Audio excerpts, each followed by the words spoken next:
Hi, the purpose of this video is to show removing the rear wheel on a pakiT with a Shimano Alfine 11-speed hub and a Gars belt drive. So we're going to remove that like we're going to change a flat and then put that wheel back on.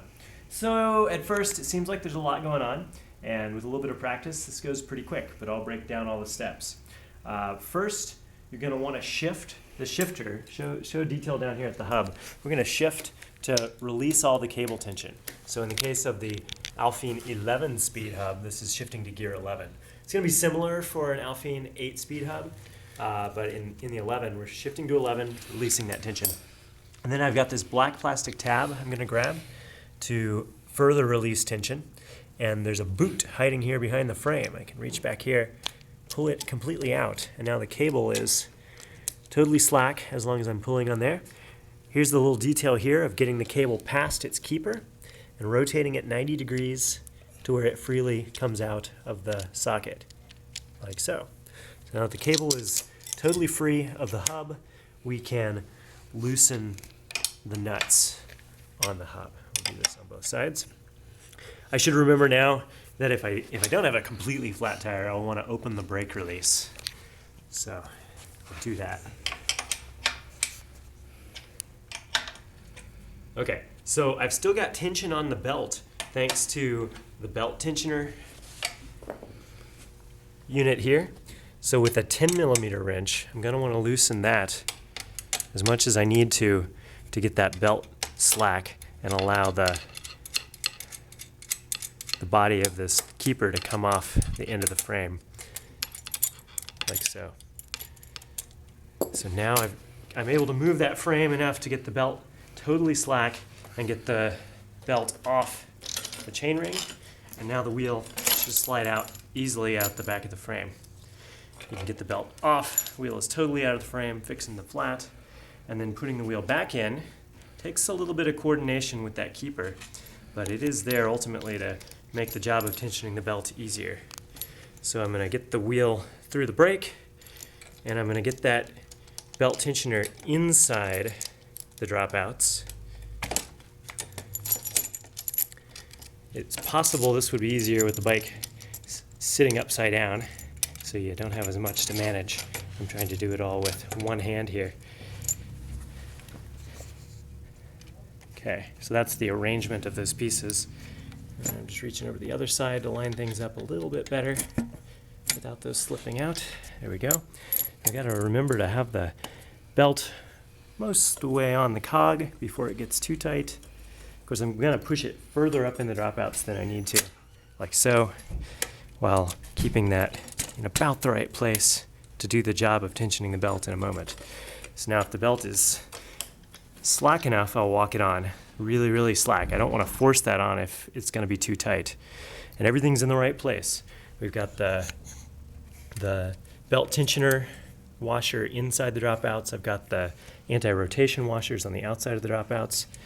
And now I'm ready to start tensioning the belt with a 10mm wrench.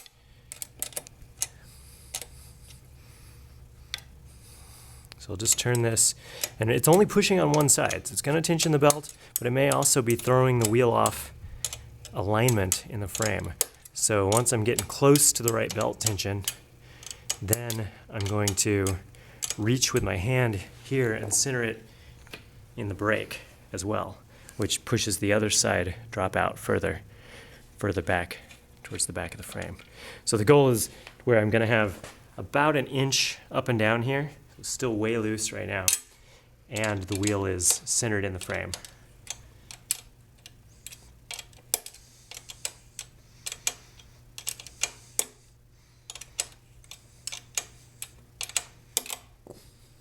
Getting pretty good. Checking the centeredness again. And at this point, now that I'm close, I'm going to go ahead and put some, and tighten down the non-drive side nut a little bit, and then pull the drive side back a little bit further. That's too tight, so I'll back it off. And there is a tool from Gars that helps you determine the correct belt tension. We've found with the center track belt, which I have on this bike, that there's a pretty wide range that works well. And so that's my rough gauge, is about an inch of movement up and down. I've worked on enough that I know by feel that's going to work well. Is there also an iPhone application for that?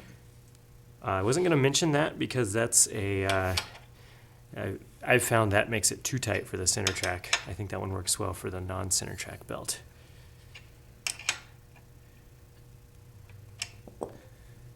Okay, so both nuts are tight.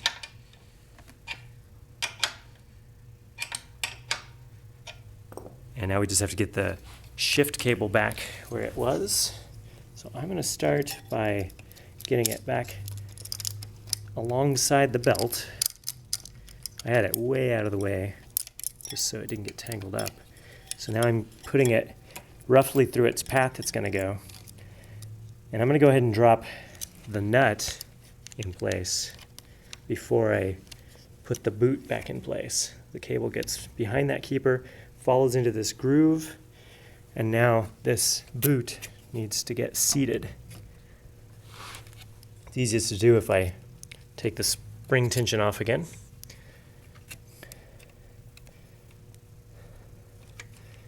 I'm working upside down and backwards here, so there we go. All the way seated. And we'll double check that it's seated well by shifting into gear 6, at which point the yellow marks should line up. So now we know the shifting is working correctly. And we're back in action. Oh, very important. I almost forgot. Never forget. Close that brake. All right, thanks.